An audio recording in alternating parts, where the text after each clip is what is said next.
Han er fucked ham her. Jeg prøver. Ja, lad os stå herude, og så går du ind og tager den. Ja. Hvad så, Paul?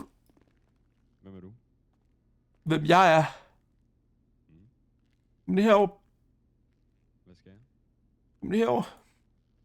Hvem er du? Jeg er en patient. Hvad hedder du? Jeg sgu ikke. Jeg hedder Morgan.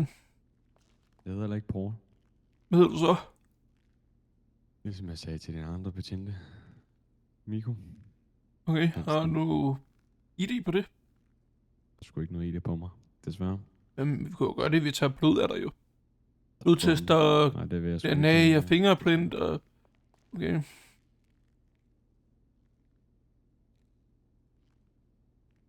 Leon. Hvad så? Du skal nok. Vi kommer ikke nogen vagn. Manden har jo... Han er jo blevet federe siden sidst jo, i ansigtet. Ja, det. Ja, hvis du prøver at kigge godt billedet igennem. Prøv at se, hvordan tynd han er i kinderne.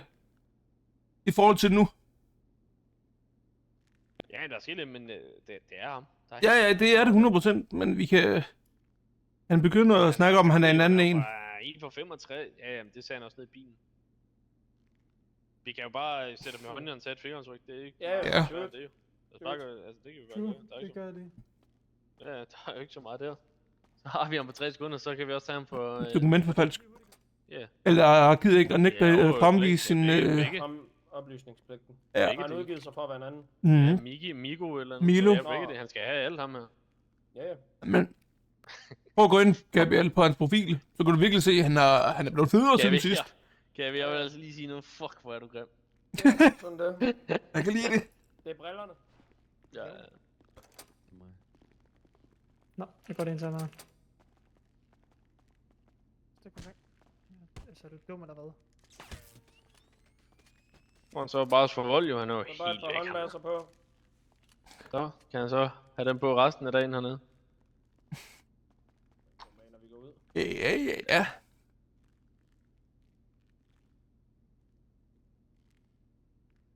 Hvor er vi igen her? Er det ikke før? Op med lortet, bro. Hvor fanden er det henne? Nå, men du kan få med, når der, du opfører dig. Du kan bare se på den, hvad hedder den? Du skal ikke engang op, men han er jo fingeraftryk ikke engang.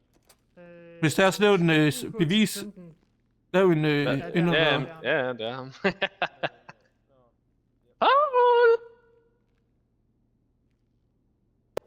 Det er sgu ham. Det er sgu ham. Jeg skal lige se det der. Nu har vi det bekræftet. Ja, jeg prøver. Nå, Paul. Hvad så? Husk video. Hvad... Hvorfor? Hvorfor hvad? Hvorfor skød du mig? Skød dig. Hmm. Jeg har sgu ikke skudt dig. Ja, det jo.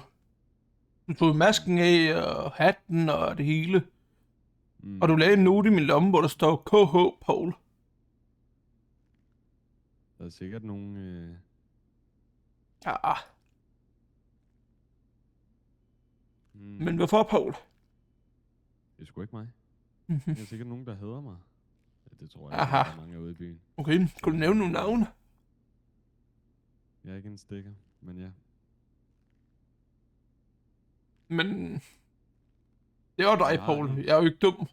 Okay, jeg Vi er har jo måske dum. en, som der kunne gøre det. Okay, hvem er det? En, der hedder Dias. Dias hvad? Dias Lee. Hey. Hvad er han en del af? Det ved jeg sgu ikke lige helt. Altså, jeg prøver lige at tænke. Nej, jeg ved sgu ikke, hvad han er en del af. Han Nej. har bare et had til mig, tror jeg. Jeg har været Hvorfor meget har han ude det? og meget op at slås. Hvorfor har han det, Dias? Eller... Paul? Der har bare været lidt et eller andet. Altså sådan, vi har været oppe og skændes om nogle ting. Og Okay, men hvor ved han fra, at du vil nakke mig? Du har jo selv sagt, at du vil nakke mig. Flere gange. Jeg har snakket, altså førhen, at vi er gode venner. Det er først begyndt at blive lidt værre. I er gode venner, men han prøver at flame dig for noget. I er ikke så jeg, selv... jeg har ikke sagt, at vi er gode venner. så ikke vi var okay venner. Hvor jeg sagde, at jeg ikke kunne lide dig. Okay. Og du har bare sagt, at du ikke kunne lide mig, og så vil han skyde mig for det. Det ved jeg ikke. Jeg har sagt, at jeg vil efter dig. Til dig. Til ham i hvert fald. Og jeg sagde, at jeg ikke kunne lide jer. Okay. I hvert fald. Så ja, er vi blevet uvenner her. Hvorfor? Hvorfor I blev uvenner? Nogle små ting, du ikke behøver at vide. Nå. Okay. Ja. Men Men det kan være, jeg kunne prøve at tage en snak. det var bare sjovt, at din makker, han også sagde Paul. Hvad? Det var sjovt, din makker, han sagde også Paul. Min marker? Ham, der hjalp dig. Min marker? Altså, jeg har stået nede ved smelteriet hele aftenen. Er der nogen, der kan bekræfte det? Jeg var der alene dernede. Jeg har kun været der sammen med en anden, da de der 3 her kom derned. Hvem er de 3 her? De der derhen. Og så spurgte altså... De der Okay. kollegaer, eller hvad fanden de er. Nå. Hvad lavede du på smelteriet? Ja. Ja, hvad lavede du der? Hvad siger du? Hvad lavede du der? Hvad lavede du ved smelteriet? Bare nogle materialer, jeg havde. Nå. Ja. Okay.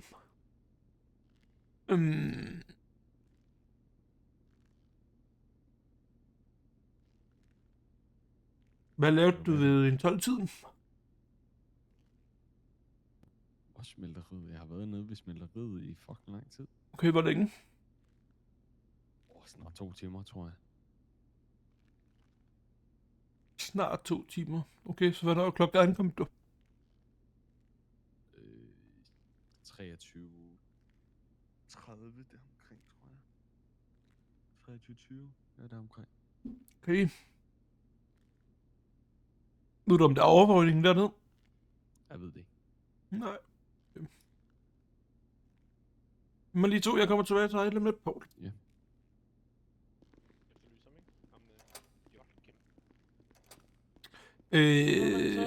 Er der optagelser nede ved smelteren? Ved I det? Kamera dernede? Han bekræfter, han siger, at han har været dernede i 2 timer. Jeg har i hvert fald været der. Vi har lige været der. Vi kan Altså, sagtens vi tage fanger noget ham. Jeg tror virkelig ikke, vi får noget, men... Man kan jo så sige, at vi kunne stadig smide ham ind for det, så skal han bare ikke gennem retten i morgen jo. Hvis han ikke vil kende det, så er det jo så er det jo faktisk udelukkende op til dig, Morgan. Altså det er dit viden ud sammen. Ja. Så uanset hvad har han flygtet fra os. Han skal op og sidde lige meget hvad. Har han flygtet han fra jer, da han kom? Ja. Hvorfor? Så lige meget hvad skal han op. Jamen det ved jeg da ikke. Okay, det tror jeg godt, vi kan bruge mod ham. Han har også overfaldt en betjent, og han har givet forkert navn, og han Nå, har ja, vi kan give ham meget, men... Ja, han skal lade op i meget. Jeg vil gerne lige høre om, hvorfor han flygter, fordi det kan være, at jeg kan vente den om. Så kører vi lige den ned imens. Ja. Ja, jeg sørger for at have det. Ja. Nå, Paul. Jo, det kunne også. Jan, de smuttede. Okay. Jeg får at vide min kollega, at du flygtede, da de kom. Hvorfor gjorde du det? Hvis du har været dernede i 2 timer, og ikke lavet noget. Hvor flygtede? Du løb, da de kom. Jeg har ikke kørt væk fra dem. Du prøvede at løbe. Jeg løb ikke. Jeg kørte. Hvorfor det? Så du kørte? Ja, jeg kørte. Du kørte ind i et smelteri, eller hvad? Hvor der er masser af lava, eller hvad fanden der er? Der var et eller andet mistænkt om, at det var lidt sådan krævende på en eller anden måde. Jeg følte lidt en eller anden dårlig mavefornemmelse, at det ikke var det rigtige tidspunkt at være der. Så jeg, da jeg kom ud, at de havde pistoler. Okay. Og det tænkte jeg bare, fuck, så nu skal jeg bare væk hurtigst muligt. Lad mig snakke med dem så meget. Selvfølgelig føler jeg mig troet, når der kommer 3 gutter, og jeg ser en pakke en pistol ned i baglommen. Vil du ikke også have gjort det, eller hvad? Jeg sgu ikke. De havde politiskilte på, så havde de. Nej, det havde de ikke. Nå. De havde ikke noget. Kom den og snakkede til mig. Selvfølgelig bliver jeg lidt upassende, når der er 3 personer, jeg ser i hvert fald en af dem med pistol. Selvfølgelig vil jeg gerne hurtigt væk fra dem. Ja, det forstår jeg da. Det er jo derfor grund til at køre væk, da de kommer. Ja. Men der er stadig ikke noget, jeg forstår, Paul. Nej, men hvad forstår du ikke? Hvorfor kidnappede de mig? Hvem kidnapper dig? Men det er Dig. Nej, dig. mig. Mm. Jeg har sgu ikke kidnappet dig. Paul, det er kun også 2 hernede, altså. Det er kun også 2 hernede. Mm. Og hvad så? Står og fortæller dig sandheden. Det gør du jo ikke. Det gør jeg ikke. Nå, okay. Nu er vi begge godt, jo. Ved vi godt begge det. Det ved vi jo begge godt, jo.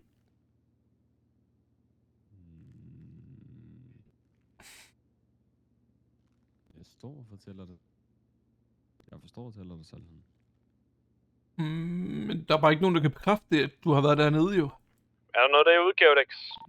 Nej, Jeg ser ikke en skid, nej. Derfra kan bekræfte det. Hvorfor noget? Skal heller ikke rigtig noget her. Problemet er, at hans eneste alibi, det er ham, der kinda hjælper ham med at fucking flygte. Må jeg lige væk derfra? Han har ikke noget ordentligt alibi, når der er idioten også har valgt at bryde loven. Jeg ikke gå ned og lede efter. Det kan man sige, at stjålet Hvad siger du?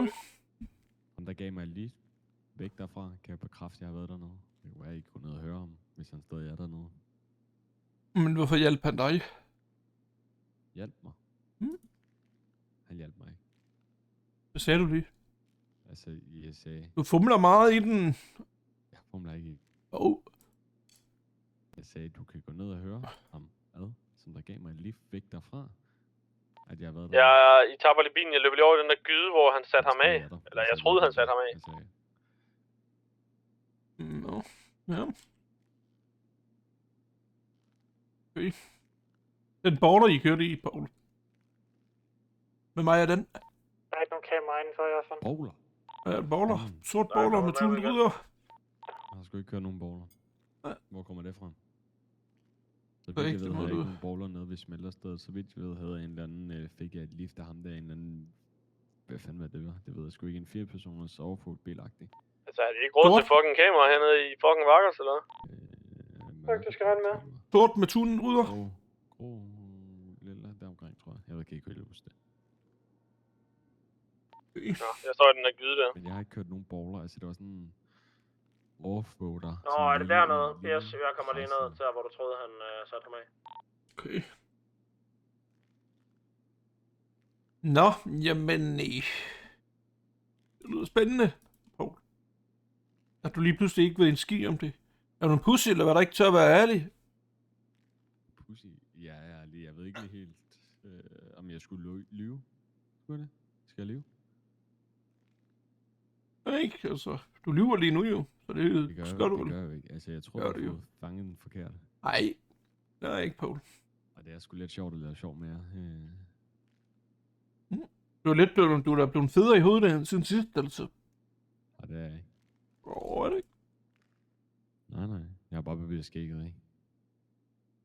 Nej. Du er sgu blevet lidt federe, så har du spist møg på det sidste. Federe? Jeg skal ikke blive federe. Nu skal du tale pænt. Jeg har respekt for dig. Nej, det har du ikke. Det ved vi begge godt. Hvorfor har jeg ikke det? Du hader mig som pest. Hvor har du fået det fra? Jeg har haft med dig flere gange at gøre i bilen, ikke? Hvad for en bil? Hver gang vi har anholdt dig. Før i dag, Nå. sidste dag, hvor jeg havde min chef med Bob. Der truede du mig flere gange med at ville dræbe mig, og bla bla bla. Og det gjorde du også i dag. Og endelig skete det, Paul. Du skød mig. Endelig kidnappede du mig og skød mig. Det er ikke mig. Det er fandme været uheldig timing. Hvorfor er det uheldigt timing? Fordi nu lægger jo alt på, at det er mig, når det ikke er mig. Det ser dårligt Men vi ud. ved begge Det er to altså- godt, at det er dig. Det ved vi begge to godt. Mm. Nej. Så masken af jo. Og brillerne af, og hatten af. Og så tase din makker mig. Dias. Nej, Paul. Paul. Ja. Ej, jeg har sgu ikke været med til noget sådan noget. Nej, det har du vel ikke. Det siger du vel. Men ja, man er jo en svans jo. Man ikke gør det i sin egen farver jo. Men man gør det fuldt sort, ikke også? Det er en svans. Mm. Ja, ja. Hvorfor er du en svans lige pludselig, siger du? Du siger, jeg er en svans? Nej, jeg sagde, han var en svans. Men du siger, du er en svans. Du har lige sagt, at jeg var en Nej, svans. jeg sagde, han var en svans. Det er godt, du kan stå og lyve, hva'? Er det ulovligt? Nej, det er bare Nej, okay. Men jeg sagde ham. Han var en svans, fordi han gjorde det fuldt sort og ikke i sine farver. Mhm. Mhm. Uh, Det er fint. men du sagde, at hvorfor jeg er en svans. Så... Blev du trådt over et eller andet, eller... Blev du trådt over et eller andet? Nej. Ja, det virker til, at det... Du har lige bekræftet Snakker det om faktisk. et eller andet med farver. Hvad for nogle farver skulle de have? Ikke? Nogle blå farver. Blå Men jeg farver? tænker nok, I var nogle pussies jo. I tør gøre det i jeres egen farve sådan noget jo. Hvem? Ja. Nå, nu kan du godt sige hvem. Hvem? Okay, før kan du sige Hvem? lige før jeg. Hold op.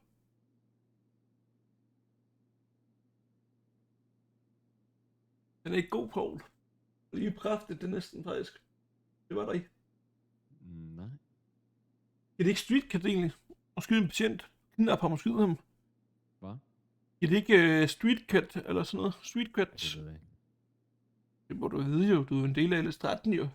Nej, det er jeg ikke. Jo, det er du. Jeg har du Ja. selv bekræftet over for os. Jeg er blevet smidt ud i dag. Hvorfor? Jeg føler ikke, jeg er bidraget med noget. Anden end at komme i fængsel hver dag. Mindst 8 gange om dagen. Ja, det er jo det. De føler ikke, jeg er bidraget nok. Så jeg skulle ikke gøre Hvorfor vil det være? Hvad? Morgan har han det samme tøj på nu, som han havde, da han kidnappede dig. Negativ. Men Nå. det var jo ikke godt. Det lyder vildt, at man blev smidt ud. Jeg troede, man blev skudt. Og Morgan, vi var enige om, da han kidnappede dig, der havde han masker på. Han tog den første dag senere, ikke? Positiv. Det kommer an på, hvad man har lavet, og hvad man bliver smidt ud, eller hvad. Altså, Ja, det er lidt noget pis. så nej, det er jo ikke altid skyde, vel? Nå, 2 sekunder. Ja, ja.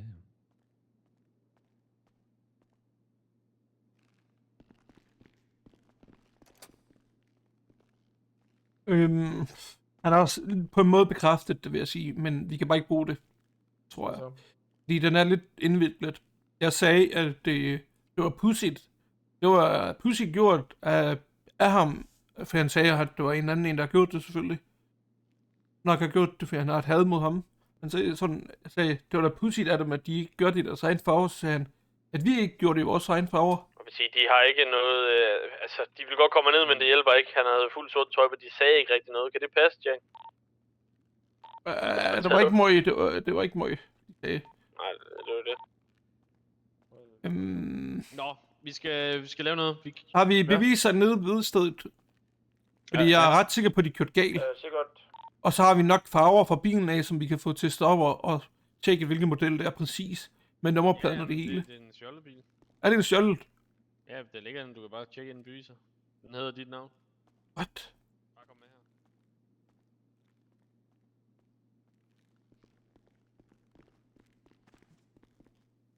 Og så det Morgan lige har stået og presset ham til nu her. Han står og siger, vores egen farve.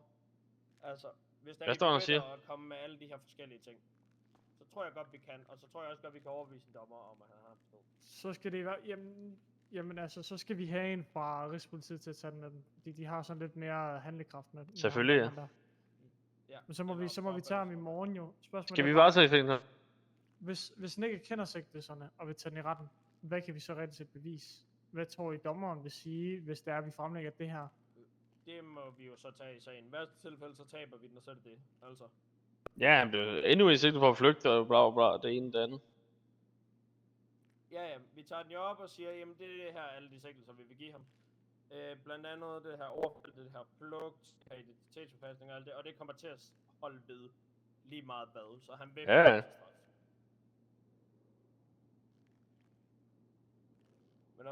Brugsteori faktisk, brugsteori. Se på, om dommeren han går ind og siger, giver dommeren også en kendelse, jamen så har dommeren også vedtaget, det er ham, der har gjort det. Ja. Ja, og så må vi så se, om pistolen ligger der, og hvis den så gør, så er den jo bare double fucked. Og hvis den så matcher til det her, så kan vi legit track pistolen tilbage til en gang, Robert Toft han blev skudt. Og så er han fuldstændig fucked.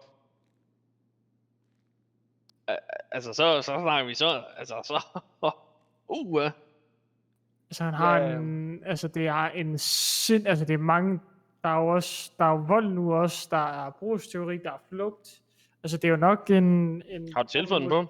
Nej. Prøv lige at tilføje det hele tiden. Flugt. Så vold mod tjenestemand.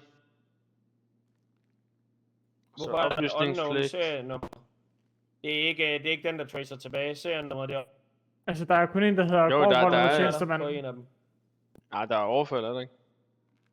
Og så er det bare vold. Jo, ja, så er det bare vold. Der er 2 forskellige serienummer, der har skudt. Morgan. Nej, det ene er en taser. Ja, den ene, de tasede mig også. De tog min taser og tasede mig. Og hvad for Der var en serienummer er teori. din taser her? Hvorfor noget? Hvad for en taser her? Mit serienummer på taseren, det er... Er det 82, 87? Ja, Okay. 67. Der har vi jo også Så noget, er at det din det her- taser har været deroppe jo. 45, 61. Ja, Ja. det ved vi også faktisk. Altså, han Mod- står Jamen, for det er det. 160 måneder og 185.000 i bøde. Det er så med brugsteori, vold, flugt fra politiet, besiddelse af ammunition, hadfuld, diskriminerende tale mod tjenesteperson, forsøg på manddrab, besiddelse af klasse B-våben og gidseltagning af tjenestepersoner. Der har vel egentlig også været grov vold mod tjenestemand, har det ikke det? det er Nej, mordforsøg, det er det ikke? ja, det er jo et mordforsøg, det er rigtigt, det er rigtigt. Ja, den mordforsøg. Vi skal sgu da have taget en Gesapom. Ja, det er for sent nu. Det skulle jeg have taget med det samme, I fik ham nok. Ja, det er faktisk Men I kan rigtigt. prøve. Det Prøv. kan også være, han har været i vandet jo. Efter. Det kan ikke være, at det er Morgans DNA, der linker de 2 sager op. Hvad? At det er Morgans DNA, der linker de 2 sager op.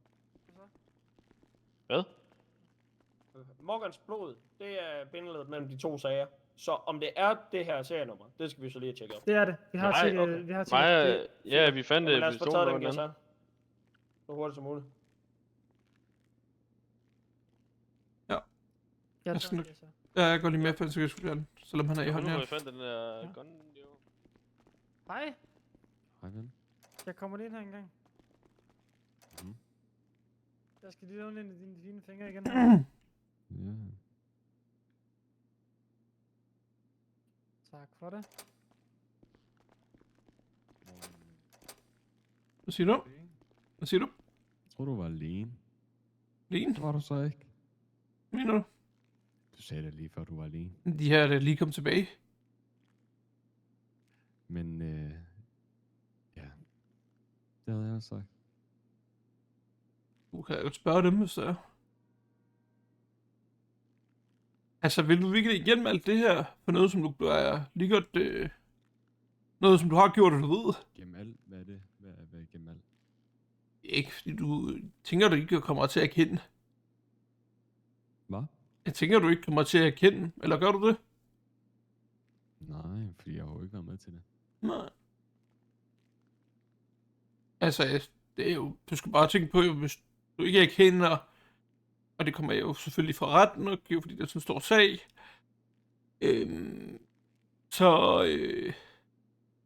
så skal du nok regne med, at det kan blive 10 gange dobbelt regne i bøde og fængselsstraf. Det er så...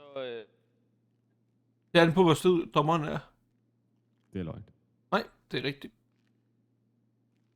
Det er sgu Jeg er rigtigt. tidligere advokat, jo. Ja, men har du læst en ny lovgivning så? Det har jeg sgu ikke. Jeg bruger Nej. ikke lovgivning mere. Nej, men der er jo kommet en ny lovgivning. Under en uge siden.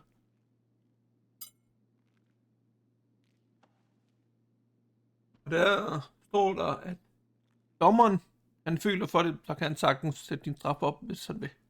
Han kan ændre lige, hvad han vil. Okay, men hvad vil du egentlig have mig til at sige? Altså sådan, du Ja, prøver det var at dig, der få skød. mig med. Det var det. Jeg var her. Jeg skød.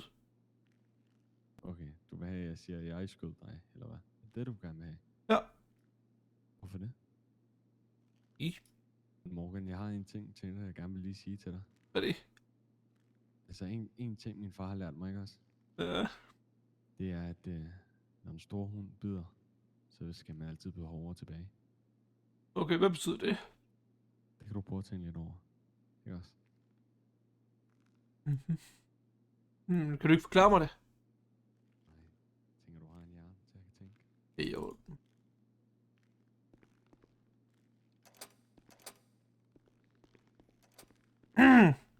Nå, han er lige bekræftet på en måde igen, hvad jeg mener. Ja, nok. Han sagde, at hans far har lært ham, når en hund den bider, så bider man hårdere tilbage. Ja, du har bidt ham lidt i dag, ja. Ja, og så bider han bare ekstremt hårdt tilbage. Ja, Jack, vi kommer til at vejse til fængsler. Ja. Så tager vi den op til Rigspolitiet. Fordi, som Sigurd siger, de har måske lidt mere dømmekraft op i ratten. Mm-hmm. Så kommer du jo højst sandsynligt med som vidne. Ja. Det gør vi selvfølgelig også. Vi kan jo vidne på det, vi har i dag. Jeg kan jo vidne på, at du ringer til mig og bliver kidnappet. Vi har de der to. Ham der Kurt, der ser den der bil, bowler, som matcher med det fragment, der er. Mm-hmm. Sjovt nok, du kommer derop. Ja, og så kan jeg jo en af os tre vidne på, at vi finder ham nede i smelteren. Der gider han egentlig ikke at snakke. Efter jeg har snakket, han snakkede med Sigurd. Lige så snart jeg snakker, så snakker han ikke, fordi mig og Paul, altså jeg har anholdt Paul 4-5 gange. Han ved godt, hvem jeg er. Ja, lige præcis. Så lige snart jeg snakker, så bliver han stille. Og så stikker de af, uden at oplyse via politiet. Så derfor ved de godt, de har fucket op, jo. Ja, lige præcis. Men Så 100. altså, ja, vi har en... Så må vi jo se, hvad der sker. Alternativet er, at han ryger op i 30 eller sådan noget. Men så har vi spildt hans tid hernede, det er jo også fedt nok. Ja, lige Ja. præcis. Ved du hvad, jeg informerer ham. Har vi en mailadresse på ham? Det jeg kunne skrive, hvornår vi skal bruge ham. X, men han kommer Ja, bare det er til jo at være inde i cellen, og så må vi jo skrive ind i MDT'en, at denne celle, den skal ikke Han er åbnes. Jeg har skrevet, at Har du skrevet, han er hvem han varetægtsfængslet. Nej. Det behøver vi heller ikke. Ej, Der er det et billede håber jeg. af ham. Hvis han kommer ud, vi ved jo, hvem fuck han er. Han Ja, røg, det er jo ikke Og han er efterlyst stadig. Bare han ikke stadig som udblive efterlyst ret. for en sikkerheds skyld. Ja, man må ikke udblive for retten, right? Nej, det er en Nej. dyrdom. Ja, det er det. Så han er jo nødt til at komme Og i så en bliver ugesid. du erkendt skyldig i hele lortet, hvis Ja, du bliver. plus dommeren kan beslutte ændre straffen sig ved. Til 10, lad os bare sige noget overdrivelse, 10 gange dobbelt straf. Jamen, lad os lige gå ind og få det, og så tager vi den, må vi tage det i morgen. Eller hvornår der lige kan Ja, komme en vi siger bare til ham, at han skal stå varetægtsfængslet, og hvornår han regner med at vågne. Ja da. Jeg skal nok Ja. tage mig. Jeg hopper i hvert fald i køjen nu. Ja, det er så sgu godt. Yes. Vi kigger på det i morgen. Tak for det. Nå, Paul. Du får lige håndjern af mig, hvis du lige kommer herover med ryggen til. Ja. Hvad, Nu har han ikke telefon og det ene og det andet. Det skulle han ikke have. hvad er det der? Prøv at tjekke. Det er bare lidt mad og vand. Tak for det, mand. Det var fandme sødt af jer, mand. Hvad gør du meget vand? Ja. Jeg skal lige, jeg kommer ind og sikkerhedsvisiterer dig. Lad være med at slå mig. Ja, jeg er jo ikke så voldelig. Jeg er jo ikke kriblet, vel? Ah, Bare en gang slået i dag. Sjældent. Ja, han har bare noget kontant og noget stål og sådan noget på, så man ikke noget til at kunne bryde ud. Han har en lockpick. Nå, Paul. Sådan som landet det kommer til at ligge nu, det er, at du bliver varetægtsfængslet hernede. på 10 lige skift. Mhm. Vi kommer til dig i morgen. Hvornår regner du med at vågne op? Men, ved en 12-tiden. I morgen aften, eller hvad? Nej. Eller formiddag? Eller hvad tænker du? Tænker jeg. Om formiddagen. Det bliver nok først i løbet af sen eftermiddag aften, vi nok skal bruge dig. Nå, ja, så må jeg sove Ja. lidt længere i morgen. Ja, Det er ja. godt. Har vi et eller andet sted at kunne kontakte dig, hvis der er? Ja, det kan jeg godt.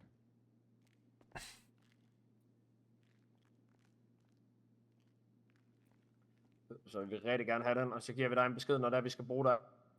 Yes. Hvordan det hele kommer til at forløbe nu, det ved vi ikke. Morgan, kom lige.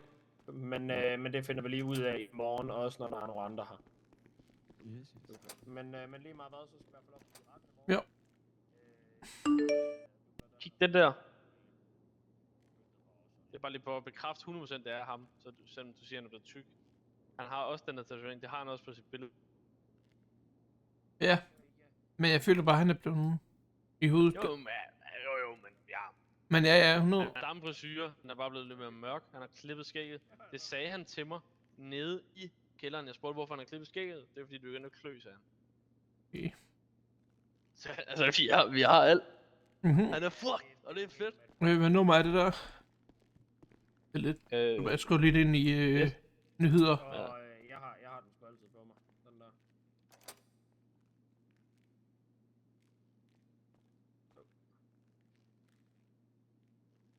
Jo, vi havde sgu skilt på. Altså, da min kollega han troede at tage med den, havde han også vest på. Der i vinduet. Nå, nej, det var der, hvor det er, du hopper op i førersædet, og så kører du bare. Det var sådan, hvad fanden foregår der? Og giver os et andet navn, og så kører du bare. Så jeg tænker, hvad fanden foregår der? Du ved ikke til at os der, kan jeg fornemme. Nej. Paul for helvede. Må jeg lige spørge om noget, egentlig, Paul? Hvis der ikke er noget, der er bange over, hvorfor giver du dig et navn så? Hvorfor jeg giver dig navn? Ja, Det ved jeg ikke. det ved du Ja, ikke. det er mit dæknavn. Det er Det er dit sgu ikke dæknavn. Nu Jamen, skal det har jeg bare bare aldrig finde hørt mit om, du har dæknavn. brugt. Nej. Nej, og jeg har haft med dig Eller har mange jeg gange sagt jo. den til dig? Eller har jeg aldrig sagt den til dig? Det er også fair nok. Ja, ja. Det må du. Ja, ja. Ja, men nej, vi skal ikke bruge dig til mere, Paul. Vi giver dig en besked, hvornår vi skal bruge dig i morgen. Yes. Og så finder vi lige ud af, hvad der skal ske derfra. Det er i orden.